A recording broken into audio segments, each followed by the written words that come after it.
This is a special report. Dr. Butar, Shiva, and Mikovits are now calling to arrest Dr. Anthony Fauci as the crisis continues to crush President Trump's economy. Now, at the end of this special report, you will be asked to cast your vote on the fate of Dr. Anthony Fauci, like they did in the days of the Roman Colosseum, with a thumbs up or a thumbs down. Now, a thumbs up means arrest Dr. Fauci. A thumbs down means he walks free. So please reserve your vote until the end of this special report, and you've heard from every doctor. Yes, the calls to arrest Dr. Fauci have amplified across Americans. Millions are out of work, and the economy continues to freefall. Many are pointing the finger at Dr. Fauci and Microsoft founder Bill Gates as the sole cause due to their wildly inaccurate and repeatedly revised pandemic predictions. Now, I had the unique opportunity over the past month to interview several top doctors in their fields who all have come to one conclusion: that Dr. Fauci should be arrested. Dr. Shiva Ayyadurai, he holds 4 degrees from MIT, a doctor. He's also the inventor of email at the age of 14 and a PhD in biological engineering, who studies the immune system daily. Dr. Rashid Butar graduated from Washington University with a double major in biology and theology before attending medical school at the University of Osteopathic Medicine and Health Sciences College of Medicine and Surgery. And Dr. Mikovits. She's a cellular and molecular biologist with over 30 years of scientific experience. Dr. Judy Mikovits, she has directed programs on HIV, cancer, epigenetics, and neuroimmune disease with a focus on development of novel drug and diagnostic technologies. All 3 doctors, they may not agree with each other, but there is one thing they can agree on. They all want to see Dr. Fauci behind bars. Now, in this video, I will present their case to the American public, where you will be the judge of the ultimate question: should Dr. Fauci be indicted for the crimes alleged by these doctors? That is what you must make the call on: thumbs up or thumbs down. Now, on April 16th, Dr. Butar joined me to discuss the current state of the pandemic, and we covered a variety of topics. Some of those topics were deemed too controversial, and YouTube decided to remove the original interview as it approached 7 million views. On April 29th, 2020, BuzzFeed contacted me for clarification on a video I produced on the 19th that included excerpts from that interview, which, according to a spokesperson from YouTube speaking to BuzzFeed, the BuzzFeed reporter, those excerpts did not violate the social media company's policies. Now, in the opening of the interview, Dr. Butar discusses how he believes Dr. Fauci got around the 2015 moratorium on CV testing by transferring 3.7 million U.S. taxpayer dollars to the Wuhan lab to continue that very testing. Take a look.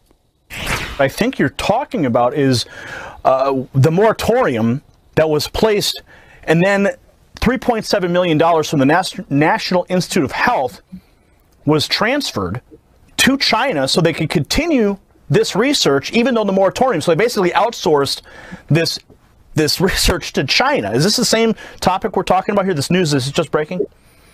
Yes, this is exactly right. So it goes back to 2014. The U.S. government decided, based upon certain virologists at that time, saying that, look, there's no justification for this kind of research. There's a potential for it to cause harm, cause a pandemic. So there's no justification for us to do this type of research. So the government passed a moratorium in 2014. Fauci approved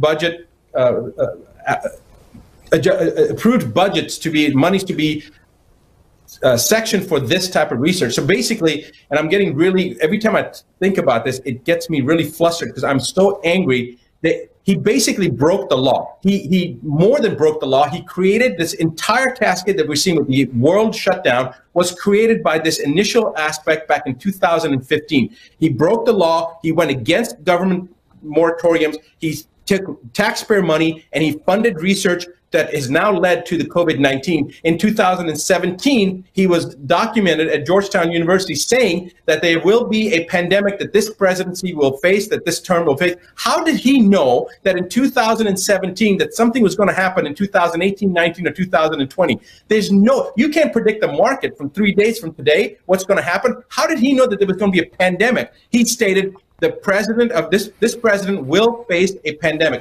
The exact quotes, I don't want to say the exact words. You guys have the video footage. My point is that there is no question that there will be a challenge to the coming administration in the arena of infectious diseases, both chronic infectious diseases in the sense of already ongoing disease, and we have certainly a large burden of that.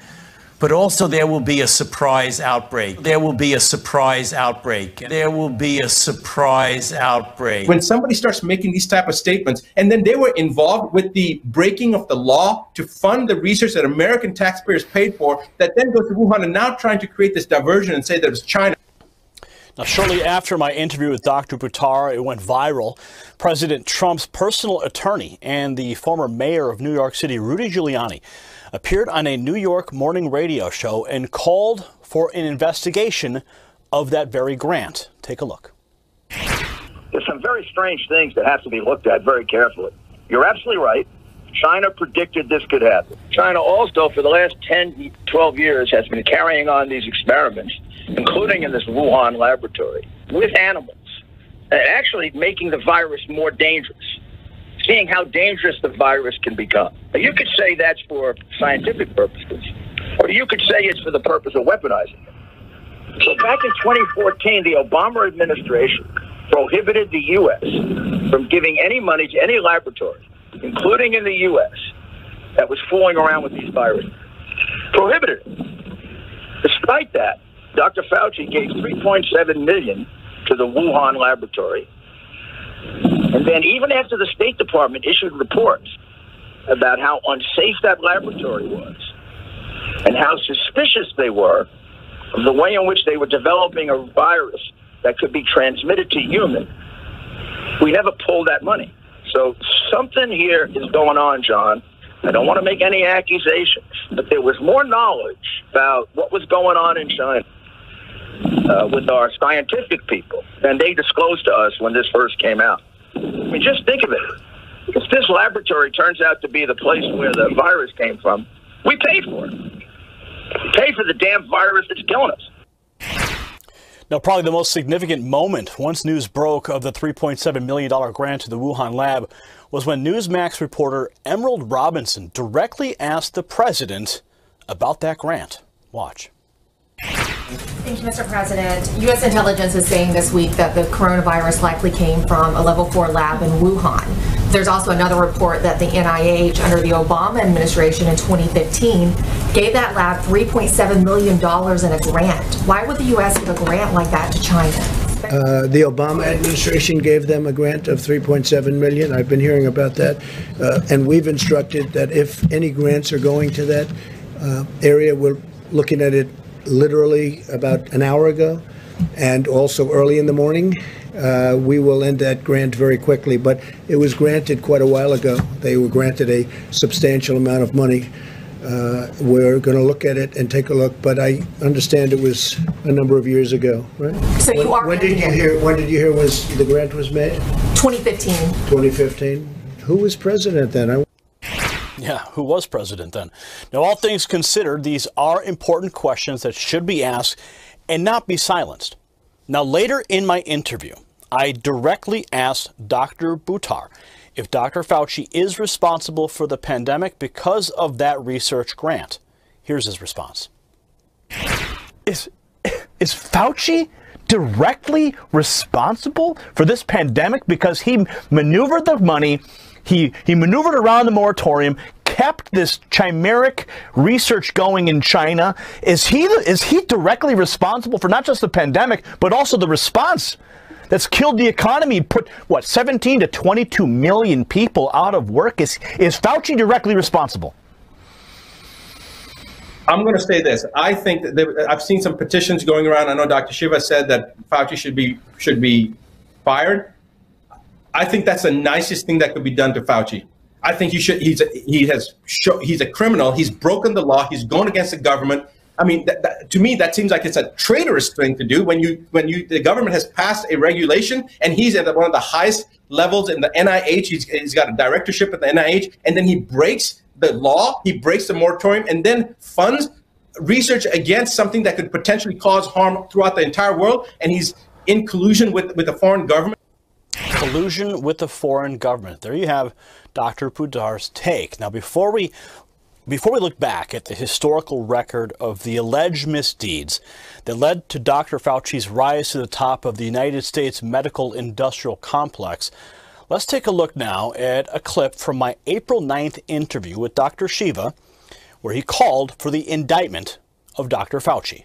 Take a look.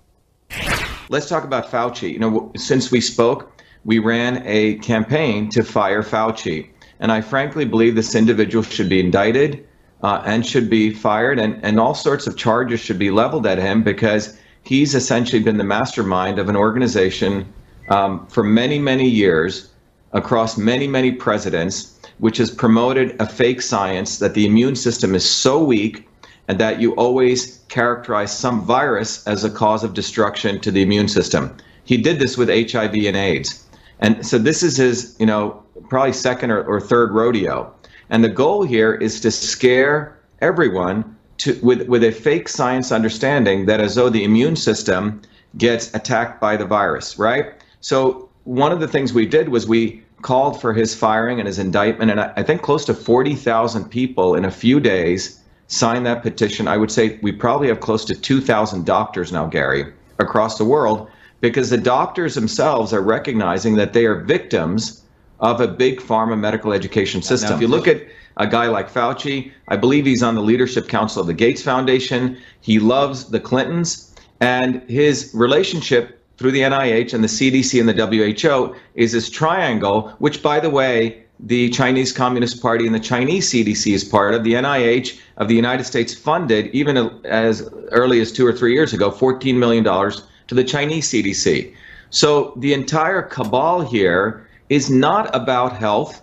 It's not about understanding how we boost people's immune systems. So in this entire discourse, that is not what Fauci's been talking about. That's not what the FDA's been talking about. That's not what the WHO's been talking about. That's not what the CDC's been talking about. In fact, you have the Gates, you have Zuckerberg, and you have the Clinton Global Initiative, who are all about vaccines, vaccines, vaccines. So their entire opportunity is, you know, we talked about early, and, you know, the trajectory of which, you know, I characterized early on is the entire purpose of this is to scare, you know, the Jesus out of everyone. So then when next year comes, or even September, October of this year, when the flu season comes, people basically blindly say, yeah, ship me up. Yes, I'll accept a vaccine card. Yes, I'll have to get vaccinated before I get my driver's license. I'm willing to, you know, show my little vaccine card before I go to the gym. Total control. Dr. Shiva clearly knows the end game here. Total control. And the one way you can have total control is by creating total fear, total panic. But as Amelia Earhart says, fear is like a paper tiger. And like the Wizard of Oz, once you peek behind the curtain, you reveal a weak little man. So let us peek behind the curtain, shall we? Dr. Judy Mikovits, she worked directly with Dr. Fauci during the HIV pandemic, and she draws terrifying parallels between then and now. I interviewed her on April 28th, where she declared that Dr. Fauci's rise to the top of the medical industrial complex left millions of dead bodies in his wake, and it would make Joseph Mengele blush. Take a look. I joined the Biological Response Modifiers program under the leadership of Dr. Frank Rossetti's lab.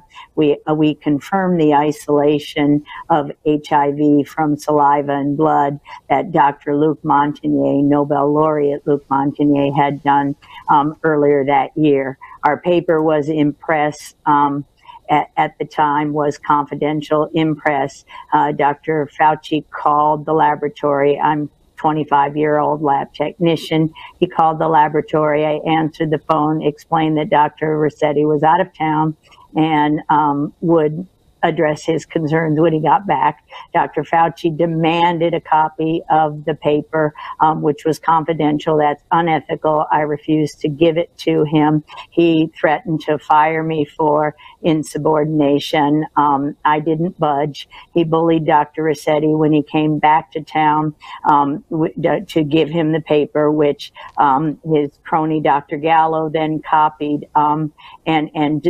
He delayed the publications of the confirmation, resulting in the delay of the diagnostics tests and the delay of the immune therapies that could have been used right then to stop the spread of HIV/AIDS. That continued. That resulted in millions of deaths. So you heard her. She believes Dr. Fauci is responsible for millions of deaths. Now, at the end of the interview, I asked her directly, should Dr. Fauci be indicted? Watch. Should Dr. Fauci be indicted? Absolutely. Absolutely, she said. Now, you've heard from each of these doctors. Now, what say you? Should he be indicted?